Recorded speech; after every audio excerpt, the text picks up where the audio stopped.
This episode of Empower Her Radio with Dr. Corey Winn is proudly sponsored by the Cliff House at Pikes Peak in Manitou Springs, Colorado. The Cliff House is more than a luxury escape nestled at the base of America's mountain. This November, it becomes the heart of generosity as they host the inaugural fundraising event for the Carl Edward Foundation. The Carl Edward Foundation exists to bring dignity, mobility, and freedom back to patients and families facing spinal cord injuries and progressive neurological diseases. These diagnoses can change everything, but they don't have to define everything. Okay, I don't love this. Hold on. Welcome to Empower Her Radio, the space for powerhouse women ready to step into their next level of abundance, purpose, and personal freedom. I'm Dr. Corey Winn, a high-performance coach, doctor of physical therapy, philanthropist, and business consultant. I help ambitious women align with their highest calling, expand their wealth and impact, and create a life that feels as good as it looks. If you're a high-achieving woman who's built success yet finds yourself craving more alignment, more purpose, more ease, you're in the right place. Here, we bridge the gap between ambition and fulfillment. Through transformative conversations and proven strategies, you'll gain the courage to step into the fullest expression of you. Build a powerhouse business that aligns with your expertise and divine gifts, and lead your life, both personally and professionally, with unshakable confidence, worthiness, and compassion. This is about expansion, legacy, and owning your power unapologetically. You already have everything inside of you to create a life of unlimited possibility. It's time to unlock it. Welcome to your next level. Let's dive in.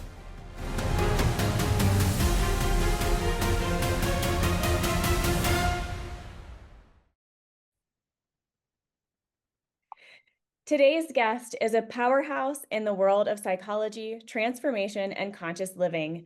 Dr. Foojan Zeine is an international speaker, author, psychotherapist, and creator of the Awareness Integration Theory, AIT, an evidence-based model designed to help people identify limiting beliefs, release emotional pain, and create measurable life change.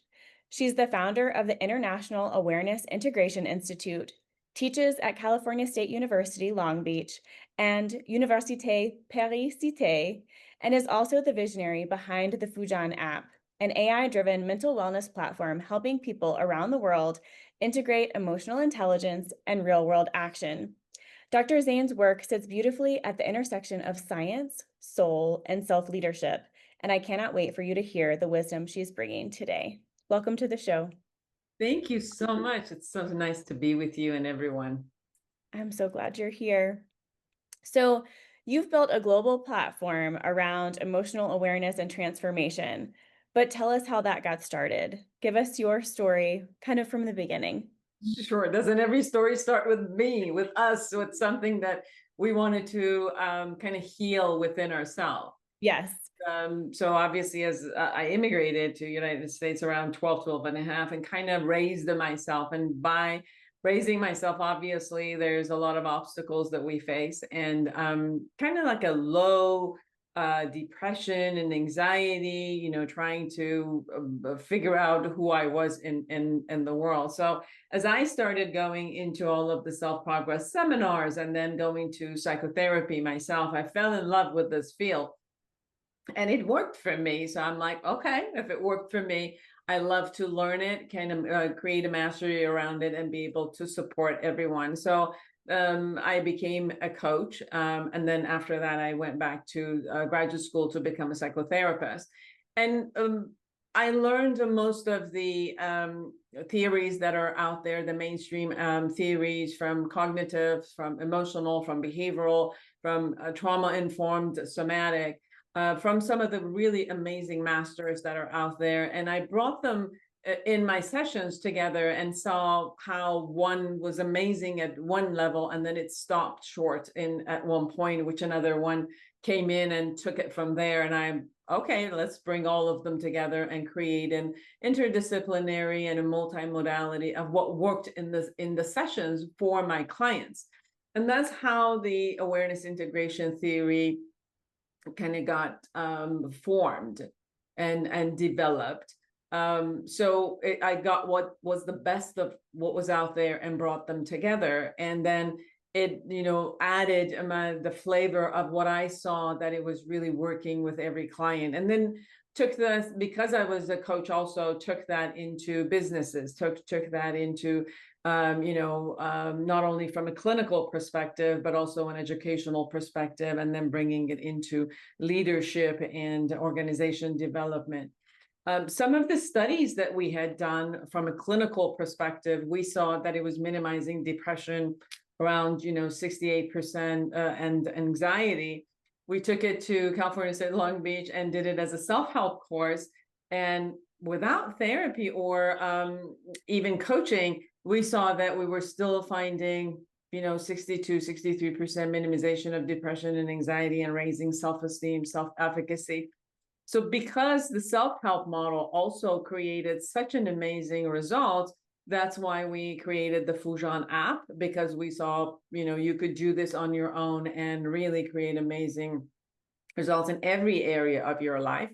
And then the app, as we were going along, well, people have questions. Not only they're working through this journaling and meditations and reflection, but they came up with a lot of questions where, well, okay, I know I'm not good at this, but how do I gain the skills? So we created the AI chatbot, which is trained only in the awareness integration within the app. So as people are going through the reflection of their own journey and questions come up for them, they do ask Mira, which is the AI chatbot within the app. And Mira comes back and responds with some reflecting questions for them, but a lot of 8 to 10 actual skills of go do this and see what happens, and then come back and, we could chat again. So the app also showed that people are having up to 75% improvement in the area of life that they're working. It could be career, finances, intimate relationship or their marriages, relationship with their body, a relationship with their children or family members and friends. So any of those areas, we have 31 areas in the app that they could go forward. So we train psychotherapists and coaches globally, and we are moving into different types of universities nationwide in United States and globally, in Romania, in Dubai, in Canada, and France, Paris. I love that. When I think about the work that you're doing and my ideal audience and my clients in particular, we're all professional women, and we come from a background of hustle and grind. And as soon as somebody starts talking about reflection and meditation, I know the importance of it, but I also know I was incredibly resistant to that level of self-awareness, self-reflection early on. How do you work with your clients and your students now that you're teaching at I'm sorry, not Colorado State, California State? How are you helping them overcome those obstacles or that bias they may have to trying it a different way? So I know that meditation has a very much of a passive conversation. So what we've done with AIT is not a passive concept. It's a very, very much of an active, cognitive, emotional, behavioral, and you look at the impact of how your behavior actually creates. So what I ask is, if you're not aware, you can't change anything. Right. And pretty much all science has shown almost, 90% of how you operate is subconscious. So how are you going to change something when you're not aware of it? And it shows up before you even are conscious of doing something. Your subconscious has already gotten you into doing something. Right. That's why the awareness piece is very important. So I usually can I ask everybody to install two cameras, one inside, which shows, which becomes aware of your thought process, your emotional process, and what happens in your body as you're going through emotions. Mm-hmm. And the second camera becomes your behavior. You watch your behavior and the impact, the result that has on others, right? So I might say my intention is to be loving, but I get afraid of my child coming late. And then the minute they walk into the door, I'm screaming at them. Where were you? do that again. You've ruined it, right? So although the intention here is, yes, my thought is I love them. I don't want anything to happen to them. My fear is up, anxiety is up. But what comes out of my mouth is, at that point, and the impact that it has on my child might be completely different than my intention, right? Or I've not worked with people. Well, I want to, work with my employees and get them all inspired. And then they come into a room and they scare everybody and it, flatten the room. So we got to become aware of these pieces where there's something here, and as it comes out and lands, it completely have a different result, or it has the result that we've intended. So the awareness is supporting us to kind of first watch, what do I do on a subconscious level constantly? How does my belief systems and the storylines that I've created for myself and others automatically runs me through the day? And this is more, I don't have to take off an hour every day to do this. I can do this immediately as I install these kind of cameras and be intentional and say, okay, this is how I want to be with Corey. This is how I want to, the audience who are with us with the Corey to get this message. And as I'm intentional about this, how may I think? How may I feel? How does my body, and how do I communicate where, Corey, you get what I intend? And then as I'm doing this internally and I speak, then I'm watching your body language. I watch what you say to me, and I will have a lot of assumptions because we as human beings have a lot of assumptions. And then I can check with you to see, how was this for you? How did it land for you? And hear you and listen. And then therefore my relationship with you will become in this between concept that is a collaboration between you and I in any type of relationship, and I can be aware. And if I'm aware and see, your eyes and your facial expressions becomes like what? Then I can check, Corey, am I, what are you hearing from me? And then if I see, I can see, okay, you got what I intended to communicate or you didn't. And then I have opportunity to clarify, to clear things, to come back. So you're so much in the present moment with this awareness, and it's active.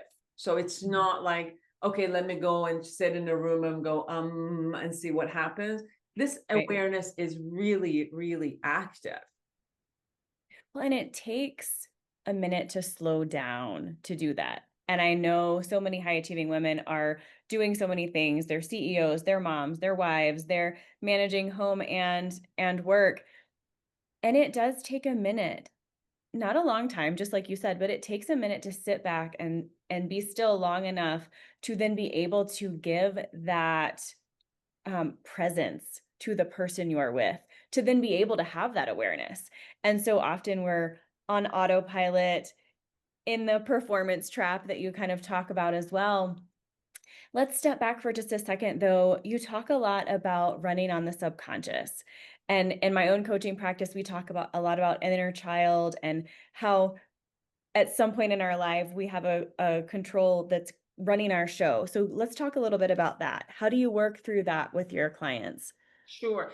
Before I get to that, though, you as a coach, me as a coach and a therapist, we have learned how to be present every second of the moment with ourselves and with our clients. Right. That presence is a skill that we learn, Right. and we teach, right? So again, I hope that our audience gets it, that you can be present on every second. And I don't want people to think that in order to be present, I only have to close my eyes and go in to be present. Present is actually where I'm here, present. Every moment I'm present, right? That's what you do as a coach. When someone's sitting in front of you, you don't close your eyes and go in. You're actually watching them and you're with them every moment, right? So we're with life present every moment. And that's part of the concept of awareness, Right. learning how to be that. And I want to pause for just one second. I want our audience to also know it does take a skill and it takes work. As moms, I mean, I still every day have to step back and say, okay, hold on. I have a mom of a 10-year-old who is thinking about all the different things. It's like, no, come back to this moment and you will especially early on, likely get very distracted and thinking of all the things. And you just have to be consciously aware of those thoughts and say, okay, but come back to right now. And it's a skill that's learned. Absolutely, yes. You talked about subconscious. Obviously, we are automated machines. This is what we do, right? We pick up information, we analyze them, we do all of that, we figure this out, and then we put it in automation and say, run. So when that's how much human beings have become so efficient, because we run stuff on automation. So when I say subconscious, just think of it as automation. Most of the time when we're driving right now, we're doing this subconsciously. You're really not, watching every move and everything. You're pretty much doing this subconsciously. Sometimes we even get to someplace like, how did I even get here, right? I was talking to someone, I was drinking my coffee, I was, daydreaming, and I got to a place. So you really get how much throughout the day we run on automation. And even when you're looking at your thought processes, the storylines that we've created, the reality kind of we created about ourselves or the world, we've set it up on automation. So as a child, as we're growing up, we're picking up information about ourselves and the world. We're creating our own reality as we keep going and putting this on automation. And what neuroscience has shown that every moment that you're going forward, you're picking up information from outside and bottom up, which it's all of our senses are getting the information, and then top to bottom, everything we knew from the past will come in and make meaning and analyze this information come. So every information that comes, although it might appear to be new, but the way that is analyzed based on what we knew before, it makes it brings it into what we've known before. Now, imagine if you have made up a lot of belief systems about yourself and the world, which are positive, which are moving forward, which are empowering and all of that. Well, obviously, as you gain information out from outside, you make this into an empowering concept for yourself and, learn and move forward. However, most people have, a whole load of also negative beliefs that they've created for themselves or about the world, right? I was hungry. My mother was not there immediately for me. And I made it to mean that she doesn't care for me. And, obviously I'm bad. That's why she doesn't care for me, because children make it all about themselves. So then I make up something in my reality for myself. And then I go to school, and then, my friend says, give me my toy. I don't want to be your friend. I'm like, see, they don't like me, and, cares for me. And then, your friend tells you like, I no longer want to be a friend with you because you told my secret to somebody in elementary school. And I said, see, nobody loves me. And then the first date, they don't want to go study with me, and they cheat, go back to somebody else in the high school. And then we've all had those hard stuff, right? So it's like, see, even in the area of a romantic relationship, I'm not wanted, I'm not seen. So you can see like one area that we say something about ourselves, which is negative, then in every area of our life as we're growing up, if there's something exactly that we don't want, we kind of enforce it. Right. I'm not wanted, I'm not. So this is how our brain works. And we set up these systems for ourselves about ourselves or the world, like the world doesn't care, the world is not safe. And so that also runs us. So anything that we go through the day and happens to us, we take it also through this filter and reinforce it for ourselves. Now, these beliefs become subconscious holds, subconscious sabotages. So, the ceilings that we keep putting for ourselves and scaring. Right. So again, becoming aware of this as we're becoming aware of what we do today and how we hold ourselves, what kind of belief system shows up where, I can move forward or it stops me. Then as I become aware of these belief systems, then I take them to when was it that I made that up, right? And so from that, I go and then heal those parts of me where are not integrated with me, and then bring them back and integrate them with me. The difference between, so again, I've used obviously, psychodynamic, transactional analysis, all of those in order, hypnosis, and even brought eye movement desensitization for people who've been really, really traumatized extensively in their childhood, and bringing all of those spaces. The difference is a little bit where the integration part. So we have a recovery part, which we go back and recover the memories and the original memories, and not just the memories that, you know, they're put up and we keep going back to, but going to some of the subconscious memories that your body holds. So it becomes very traumatic. So we go through those memories, you know, we have a dialogue with those parts of us, and then we integrate them within our system.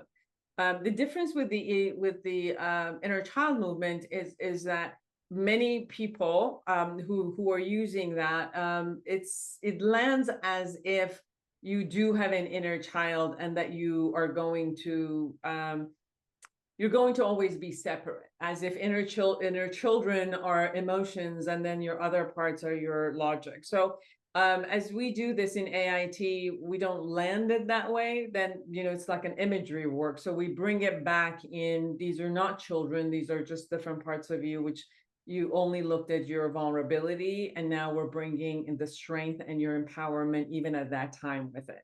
So, you know, the inner child looks at it as, that part of me is always vulnerable, will always be vulnerable. And then there's another part, which is the strength. And we do this at the beginning while we're bridge, but then the coaching and integration becomes that you actually see the child itself as strong. So they don't have to be the vulnerable part that stays. So these are very detailed concepts of how we do the healing and comes back and integrates. And then we do this in every area of life, Corey. So because of the explanation that I had, because one belief system as a very young person kind of weaves itself into every area of your life, then we also want to become aware and kind of dig through every area of life to clean up all of these things as it transferred itself and embedded itself in think of yourself in your career, in the way you think of yourself as a mother, as a father, as a wife, as a husband, as a mate, as a, you know, a member of the community. So that's how because we go clean up in all areas, then you come back and create who you are as an intentional being, because now you kind of know all of your strengths, you know all of your vulnerabilities, and you kind of own all of them. And then you create who you intend to be. And many coaching world, in the coaching world, many times we would become aware and jump into goals and creation. And then if we hadn't cleaned up the past, it would keep coming and sabotaging us. You know, the minute I want to complete the goal, something else comes and is like, nah, you know, or comes up with some excuse, and we won't. So that's why the concept of become present, become aware of the present, capture what we do, bring the subconscious into consciousness, then clean up what was brought into consciousness, and then so you clean up the present, past, and then you go and create your intention in the present, you vision the future, so you go into the future, and then come back to the present and do the actions to get you intentionally to the future you created. Well, and I know, you know, there are definitely instances of severe trauma in childhood or adulthood where you are a true victim. And then there's also times where we can become victims of our own subconscious, our own limiting beliefs. How do you help your clients move from that victim space, whether it's severe trauma or, you know, taking these belief systems of I'm not good enough. Who am I to do that? You know, I don't have the skills, that may be running the show, to owning your worth, moving forward through that trauma or just out of victimhood. How do you help those people kind of launch to that space? Because so many of us can just get stuck right there in that middle place. Absolutely. So some of the way that we victimize ourselves at any event is partially expectation that we have. But like, if I expected my mother to serve me right at that time and it didn't, then you know, I become a victim of my own expectation because I expected something and that didn't show up. That, you know, you handle it with the person really capturing a little bit of more of what, you know, as a grown-up, the reality of what was happening, the expectation, the unrealistic expectation, or what they made it mean about themselves, and all of that. But when there's a trauma, such as child abuse, extensive physical abuse, sexual abuse, war, poverty, many of those things that actually happens, that has a different element to it. And that element is really the utter level of helplessness and powerlessness at that moment that the person really experiences. So with that kind of trauma, one of the things that we do as we work is to really also not only acknowledge the powerlessness that happened at that moment, but also starting acknowledging the power, the strategy, the endurance, even if I played dead at that moment, because I had no other option except playing dead. Even the strategy of playing dead was a strategy to survive, and I created that at that moment. So we're really looking at bringing and honoring, not even bringing, but honoring the resiliency, the patience, the way that that person made it through the event that happened. Well, and I really want to hear our audience hear that, because I think oftentimes, I don't specifically work with clients who've suffered abuse. Some of my clients have, but that's not my area of expertise. But just acknowledging that first place of power is oftentimes something they haven't recognized. Have you seen that as well? I mean, again, this is not my area of expertise. It's definitely yours, but that's what I have seen in my practice. Absolutely. I've worked with trauma for many, many years, and I've done different types of trauma-informed work with them. And without a doubt, on every single instant, the person felt powerless, the person felt, and then they took that level of powerlessness and generalized it to who they were. And then they also changed the way of their safety got changed, because the intention, the assumption, and the assigning of an assumption about what the world looked like to them had shattered, and now it was negative and it wasn't safe. Right. So if I'm powerless in a huge world of unsafety, and I've generalized this for myself, then obviously every moment I'm going to re-traumatize myself, because I've put myself in that position. So coming back to that event particularly, and going back and re-looking at it, and most of all science has shown that memories are not set in stone. Memories keep changing as you revisit them. That's exactly how it happens. And the neural network in the brain, as it holds the memory, changes every time you visit. So part of the way we used to do psychotherapy, I personally also used to do with a lot of theories, when we went back to look at trauma, we went back with a lot of compassion. We went back reaffirming how much you were victimized. So every time we did this, obviously the person felt a little bit heard and cuddled, but we also enforced, Right. you're a victim. And the whole neural network of the brain kept that reinforcing the same idea. So now what we want to do is to go back and not only have compassion and empathy for what I've gone through, for the client going through, but now we want to go back and look at your other part, which at that time, although it was powerless, but had the courage of doing something. Right. Courage of running away. It had the courage of closing your eyes and just saying, I'm going to hold until it's done. I've worked with people who were physically abused very much. I've worked with people who were in cults. I've worked with people who were in sexual cults, and they were not only abused, beaten, but also raped at age 5. And every one of these clients that I've worked with, not only we've acknowledged the horror of the pain that they've gone through, but also right at that moment started looking at, what did you say to yourself as a child at that moment that you just closed your eyes and held on to your body? You didn't become psychotic. You didn't lose your ego. You didn't die. You stood there. You waited until this horrifying abuse was done. And then you get up and leave. And then you got yourself to this age. So there is a power there that has allowed you to do this. So accessing that part and then looking at the rest of their life, how they've used that power, however, didn't claim the power because they just claimed their powerlessness versus claiming their power throughout their life. And you can see that person letting go of honoring their vulnerable side and not thinking I will never be vulnerable in life again, because we will be. But knowing that, yes, there will be consistently during the day something that I'm powerless against. And yet Right. I also have all of these other tools that I've used in my life, then I know that I can survive or thrive or pull through anything that happens. Right.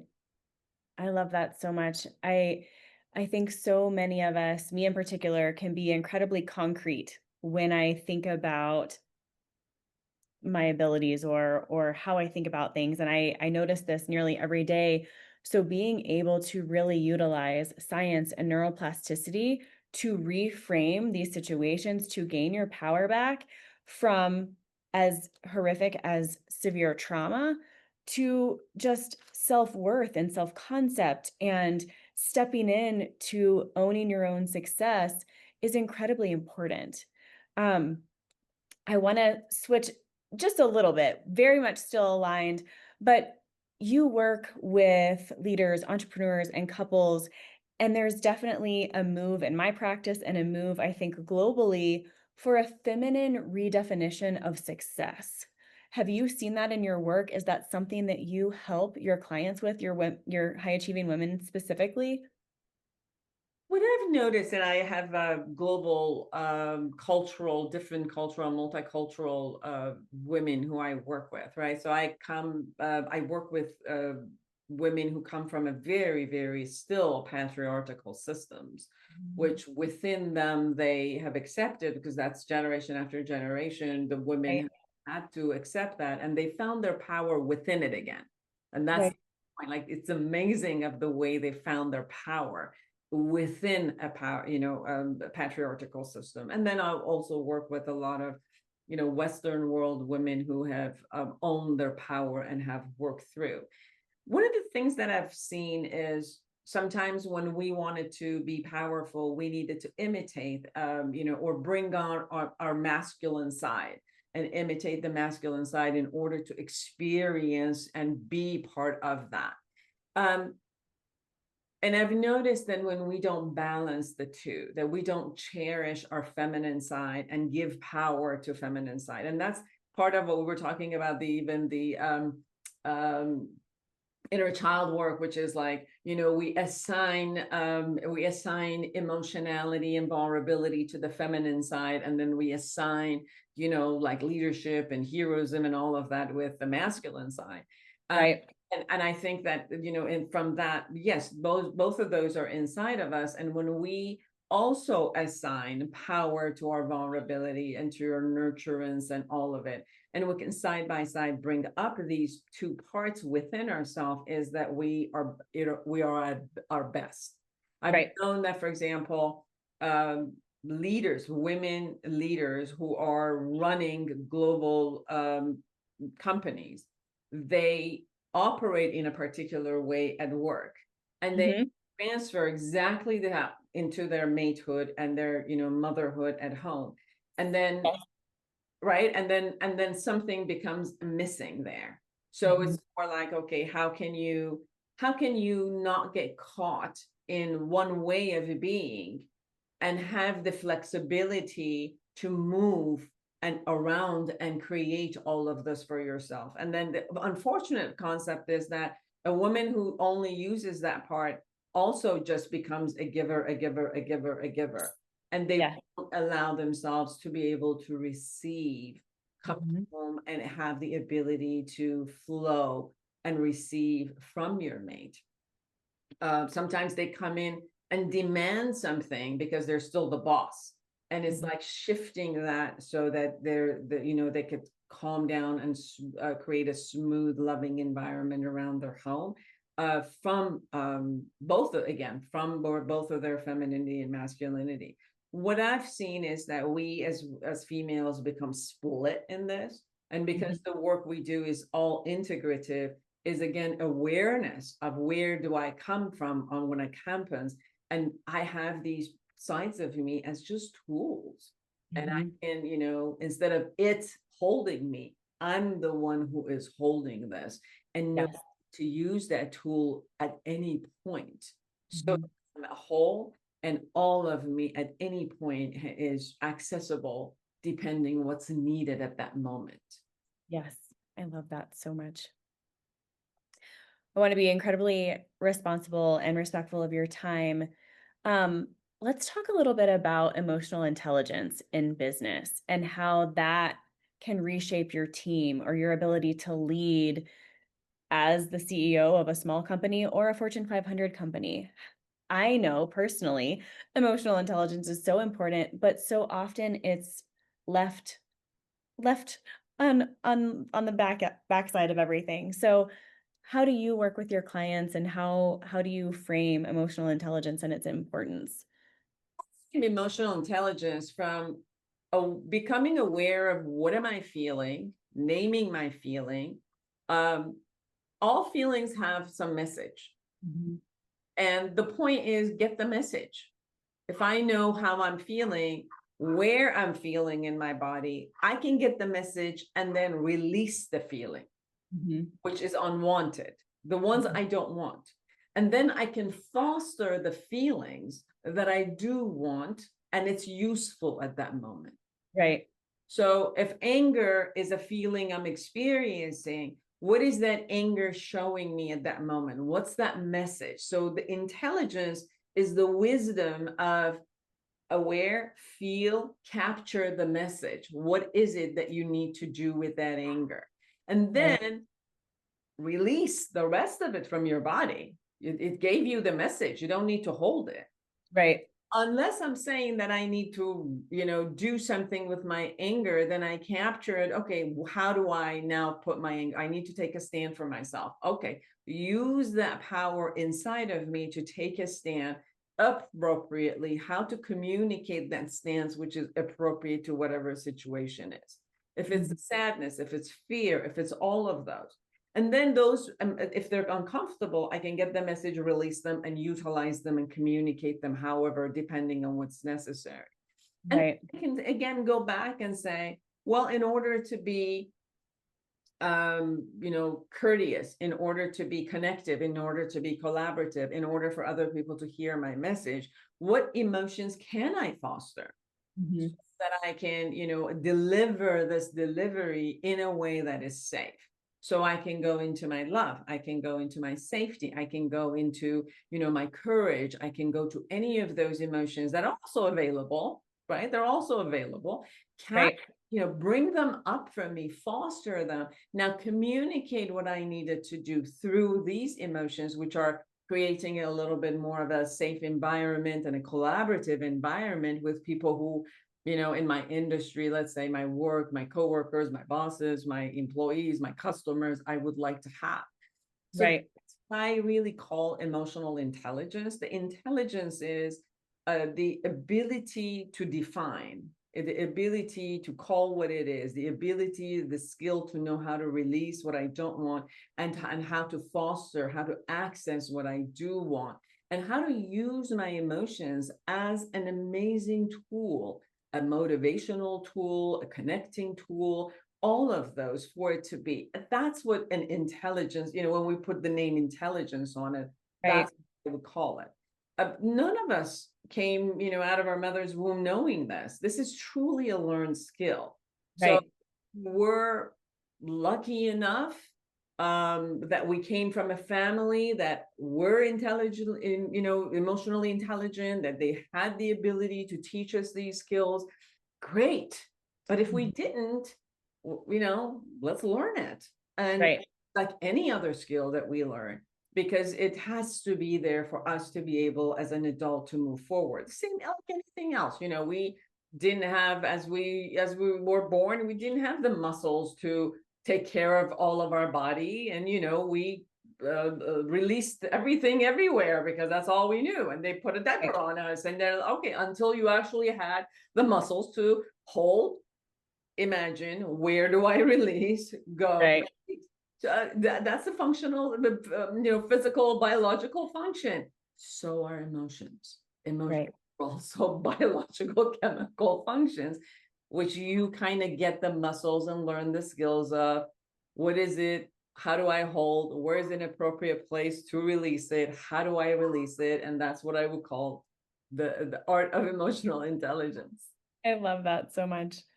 This has been such a beautiful conversation. I want to make sure people know how to get in touch with you, how to follow you, how to get your app. Can you tell us all of those things? Absolutely. They can find me at foojanzeine.com, FOJANZEINE.com, and all of my social media. I'm all over the place. I'll also, for the app, it's Foojan app, Foojan. You can get it from Apple or, and if you have an Apple or Android, Google Play, you could get that. Also awareness integration, you could awarenessintegration.com. You can get all the information that you like, all the people around the globe that we have trained. And I think within a month or so, actually, it's going to become an international global virtual clinic, actually. So you can find our trained coaches, psychotherapists, and we do integrate it with meditation, with yoga, with a lot of the somatic work. So that, if, for example, if somebody has anxiety, they can, see a coach, they can see a therapist, but also go to meditation classes, go to yoga classes, and have kind of an all-together, all-encompassing concept. And then we'll have the workshops, and, then we also have a lead team if they wanted us to go to a company and assess and look at that and bring this field into the company. Because one of the latest books that we wrote is Awaken Leadership, which is take AIT into companies. It gives specific exercises and interventions for employees, for management, team leaders, and then C-suite. So it has all of those also available for that. They can find our books in intentional parenting, and for coaches to just go look at awareness integration therapy. I love it. Thank you so much for being on today. Thank you for the opportunity, and I really enjoyed our conversation.